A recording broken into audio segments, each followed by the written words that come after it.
Hej blogger, velkommen tilbage til BlogTV. I den her video vil jeg gerne vise dig, hvordan du kan fremvise din Facebook-side inde i din sidebar på din blog, så dine læsere kan like dig på Facebook automatisk. Sådan en smart funktion har Facebook nemlig lavet, og i den her video vil jeg vise dig præcis, hvordan du gør. Så det første, du skal gøre, det er at gå ind på den her developers.facebook.com. Og herinde der har de en plugin, som hedder Page Plugin.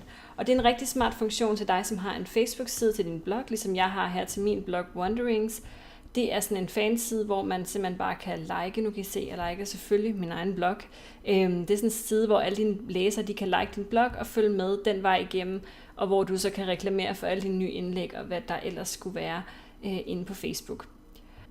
Så jeg vil gerne vise jer, hvordan I bruger det her Page Plugin. Jeg skal nok linke direkte ind til pluginet her, sådan så I ikke skal sidde og skrive den her lange smør af fra min skærm. Så gå ned i description-boksen i videoen hernede under, og så finder I et direkte link, så I kan sidde og være med, mens jeg gør det her. Så det første, vi skal gøre, det er at markere hele det her felt inden for vores Facebook-fanside. Tryk Command-C på en Mac eller Ctrl-C på en PC for at kopiere det her URL. Så går vi tilbage til Page Pluginet ind på Facebook Developers og scroller lidt ned på siden her, indtil vi ser det, hvor der står Facebook Page URL. Og nu kan I se lige nu, der er den inde på min lav en blog like-side, og der må I selvfølgelig gerne smutte forbi og like mig, men lige nu der vil jeg gerne vise jer, hvordan man gør ind til vores blog her. Så min blog hedder wanderings.dk, så den sætter jeg ind her i Facebook Page URL. Så kan I se automatisk, at den opdaterer her, og fortæller mig, hvad min Facebook-side hedder, hvor mange likes den har. Og I kan se, at den laver sådan en knap her, så hvis jeg ikke liker min egen side, så hvis det vil sige, hvis dine læsere kommer ind, og de ikke liker dig automatisk ind på Facebook, så vil de simpelthen bare kunne klikke på den her blog, uden at gå væk fra din blog, og uden at blive taget ind på Facebook, så liker de dig bare automatisk, så det er rigtig, rigtig smart at have det her. Så kan I se, at der er nogle andre ting, vi kan udfylde her. Der er noget her, der hedder tabs, og den foreslår, at vi kan skrive timeline. Så hvis vi skriver, hvis vi skriver timeline, så vil I kunne se, at den viser mine seneste ting, jeg har skrevet på min timeline her. Altså, jeg synes måske, det er lidt fjollet at vise, hvad man har skrevet på sin timeline, men det er selvfølgelig helt op til dig, hvad du har lyst til at vise. Nu kan I se, nu kan jeg slet ikke få noget at scroll.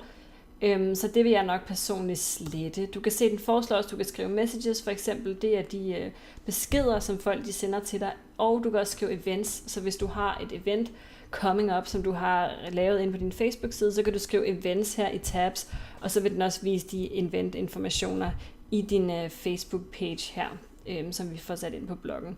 Men jeg har ikke noget lige nu, så derfor så har jeg tænkt mig, at der ikke skal stå noget. Så jeg lader bare det her felt stå tomt. Så er der noget, der hedder width, og width det er jo simpelthen bredden på din Facebook-boks her. Jeg ved, at min sidebar er præcis 300 pixels bred. Det er den, fordi jeg bruger mit eget WordPress-tema Bold, og der ved jeg, at sidebaren den er 300 pixels bred. Så hvis du ved, hvor bred den er, så kan du altid skrive det her. Men jeg tror også godt, du kan lade den stå tom, simpelthen for at lade Facebook-boksen her selv finde ud af, hvor meget bredde den har at fylde på. Så det kan du altid gøre. Så er der noget her med height. Du kan også bare lade den stå tom lige nu. Der kan du se, så ser den bare sådan her ud. Det ser jo ganske fint ud, men hvis du har en præcis højde, antal pixels, som udgør den højde, som du gerne vil have, så kan du selvfølgelig skrive den her. Men du kan altid bare lade den stå, og så vil den selv finde ud af, hvor lang den skal være, for at du kan vise de ting, du gerne vil vise i den.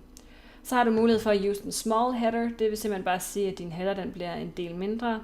Vi kan også skjule coverbilledet, så den bare bliver hvid her i baggrunden, men det ser måske lidt kedeligt ud, så lad mig lige slå det til igen, så vi kan se min header her. Og jeg kan godt lide den store header, men det er selvfølgelig helt op til dig, hvad du kan lide. Så kan du så vælge her. Jeg tror bare, det betyder, at den adapter direkte. Du kan se her, plugin will try to fit inside the container. Det vil sige, at hvis du ikke er klar over, hvor mange pixels din sidebar er, du kan se ligesom her, jeg ved, min er 300. Hvis du ikke er klar over det, så bare skriv adapt to plugin container width. Og det vil simpelthen sige, at den selv går ind og finder ud af, hvor bred kan jeg tillade mig at være for at passe perfekt ind i sidebaren. Så det synes jeg, du skal slå til. Det er altid en god idé, at den bare fylder præcis det, den kan. Så kan du vise din venners ansigt her. Du kan også prøve at slå det fra en gang. Så vil du se, så ser den bare sådan her ud. Meget simpel lightbox. Det er selvfølgelig op til dig selv, hvad du har lyst til. Jeg skal lige sige, at det er selvfølgelig forskelligt, hvad folk ser her, alt efter hvad de er logget ind på Facebook som. Så det, som jeg ser i min Facebook lightbox her, det vil ikke være det samme, som du ser, og det vil ikke være det samme, som dine venner ser. Så lad os bare egentlig slå den fra. Jeg kan egentlig godt lide den på den her måde.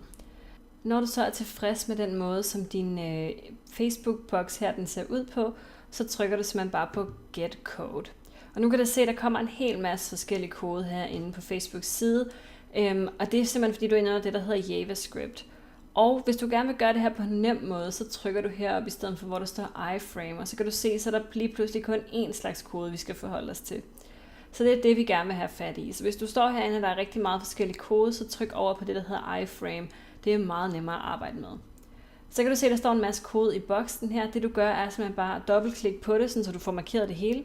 Tryk Command-C på Mac eller Ctrl-C på PC for at kopiere teksten. Og så går vi simpelthen bare tilbage her til vores blogs kontrolpanel inde bagved her.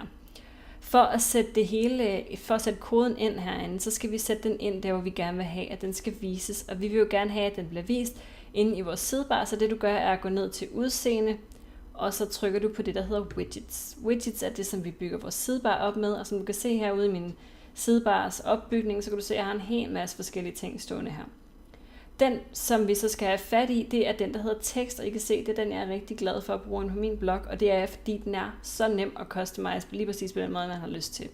I kan se her, der står, at den er god til arbitrary text og HTML, og det betyder simpelthen bare, at man simpelthen bare kan putte alle mulige forskellige slags kode ind i, og så bliver det vist lige præcis, som man gerne vil have det.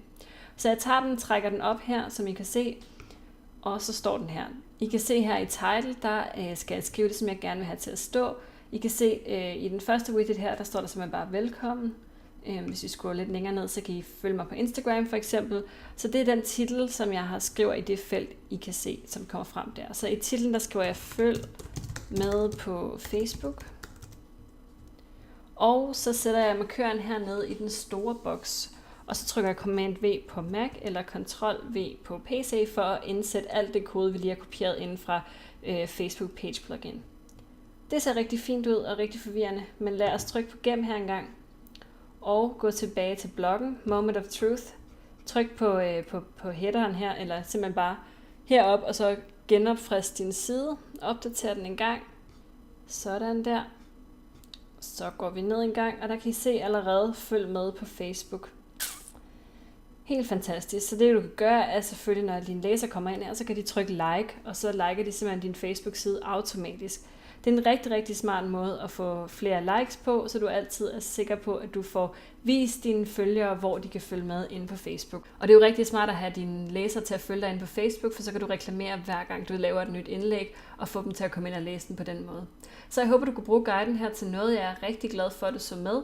Skynd dig ind forbi lavenblog.dk for at se alle mine gode guides til, hvordan du laver en blog, og hvordan du får flere læsere, og andre flere tekniske ting, ligesom det du så i guiden her. Tusind tak, fordi du så med, og vi ses igen snart herinde på BlogTV's YouTube for en ny video.